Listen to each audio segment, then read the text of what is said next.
Hello, Heather, you okay? Okay, what's your question? All right, this is more of a somber question.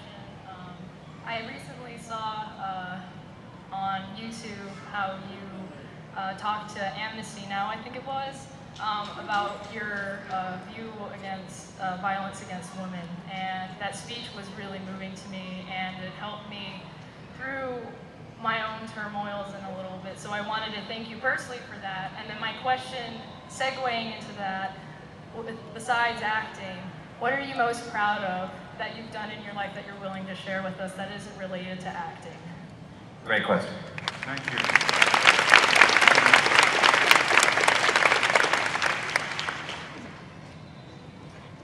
I think you have very beautifully linked the important things together.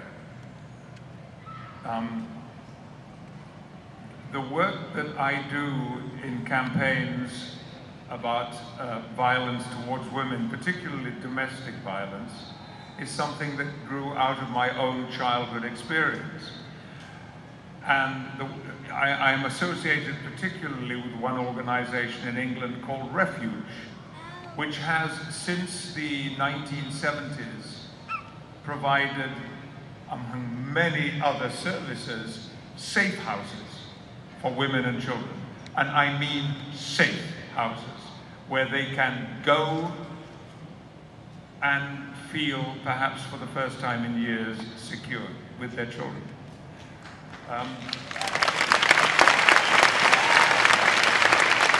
Refuge is a great organization. Now, a few months ago, I did do this event, the Million Man Pledge, which was co-sponsored by the United Nations. And it is a great campaign, which is based on the belief that the people who could do most to improve the situation of so many women and children are in fact men. It's in our hands to stop violence towards women. So I do what I do.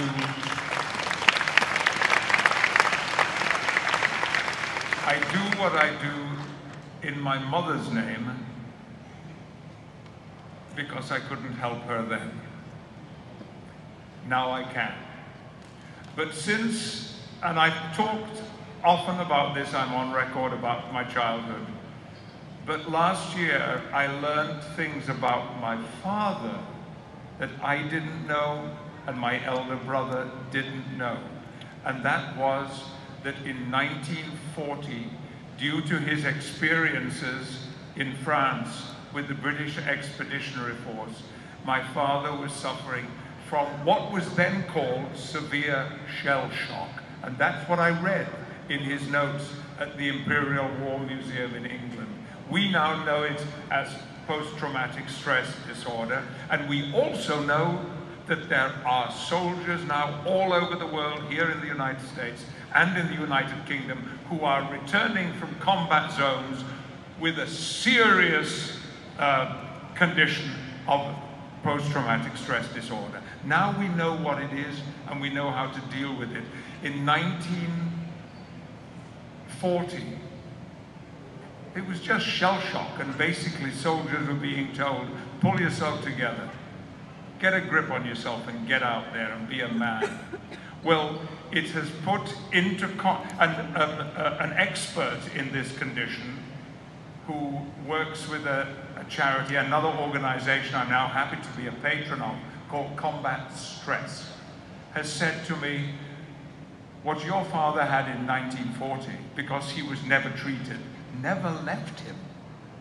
And all the conditions of your childhood that you have described to me are classic symptoms of veterans who were suffering from this serious psychological and physical illness. So I work for Refuge for my mother, and I work for Combat Stress for my father in equal measure.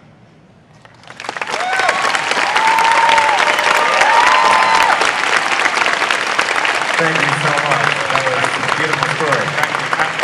My dear, are you okay? You are. Yeah, the thing that happened, it's past, and it was just a point of accepting that that it was okay, that it happened, and that that I wasn't, because one thing I've noticed is there's still that shaming of the women. Yes. And so Yeah. that speech really just finally let me say it's okay that that happened, and I can move on and heal. So I really appreciate it, I really do. As a child, I heard in my home doctors and ambulance men say, "Mrs. Stewart, you must have done something to provoke him. Mrs. Stewart, it takes two to make an argument." Wrong. Wrong. My mother did nothing to provoke that. And even if she had, violence is never, ever a choice that a man should make. Ever.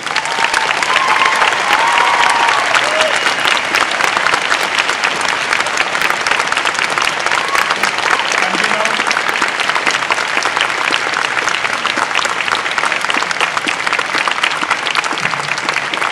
guys, thank you. I look around and I see a lot of men standing up, and that's brilliant, because you have here in Texas a man called Michael Rawlings, Mayor of Dallas. Michael was with me on that platform at the United Nations event, and he spoke so potently and so powerfully about these issues.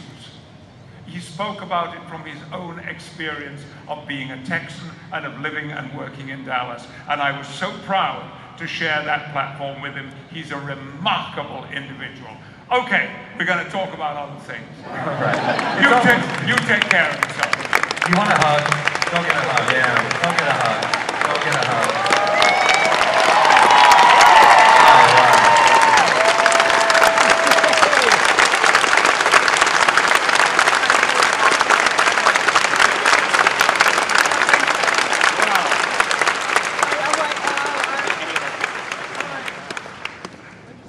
Almost impossible to follow. So